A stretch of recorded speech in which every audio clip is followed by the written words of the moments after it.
For today's video guys, magluluto tayo ng buffalo chicken. Ayan ang ating buffalo chicken. Bali, wala akong wings. So, ang ginagamit ko is chicken strips. Ayan. And, let's see paano ko niluto. First, niluto ko muna yung chicken strips na frozen dito sa air fryer. Maganda sana kung chicken wings yung ginagamit, pero wala akong wings kasi wala pa akong natirador ng mga manukis. Kaya ito muna ang aking ginagamit, ang frozen. At niluto ko siya ng 20 minutes sa air fryer. And now, magmi-mix tayo ng buffalo sauce. At ayan, ang hot sauce natin ay nasa 120 ml. And honey. Nilagyan ko siya ng 3 tablespoon of honey. Honey my love so sweet. At pagkatapos, nilagyan ko siya ng 1 tablespoon ng soy sauce. Ayan, tapos minikos-mikos ko siya guys. And pagkatapos guys, naglagay ako ng ketchup ng mga 1 tablespoon ng ketchup. Ayan. At chili flakes na 1 teaspoon ng chili flakes. Ayan. Kung gusto mo ng maraming chili flakes, dagdagan mo guys. And kung gusto nyo medyo matamis talaga, dagdagan mo ng sugar. Dagdagan mo lang siya ng sugar. Ayan. Ganyan lang. Tapos minikos-mikos ko. And now guys, naglagay ako ng 100 grams ng butter and mga 4 cloves ng garlic.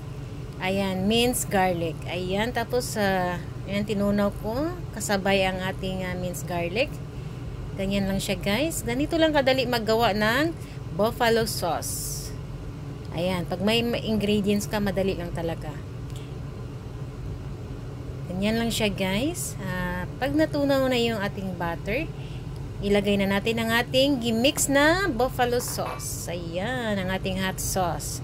Imikos-mikos mo siya ng todo guys hanggang ma-mix talaga mag-mix talaga yung butter at ang ating hot sauce. Ayan, at ito na siya. Pakuluin lang natin siya guys. Pakuluin natin ng konti. Ayan. Antayin lang natin siyang kumulo. Ayan. O diba? Pakulo na siya guys. Mix lang ng mix. Ganyan, hanggang sa kumulo siya. Ayan, at ito na, kumukulo na nga siya. At ilagay na natin ang ating nilutong chicken strips. Ayan, ayan o, diba? Ganun lang. Diyan, lulutuin natin yung ating chicken strips sa ginawa natin na sauce. Hanggang sa absorb na talaga yung sauce dyan sa ating chicken strips.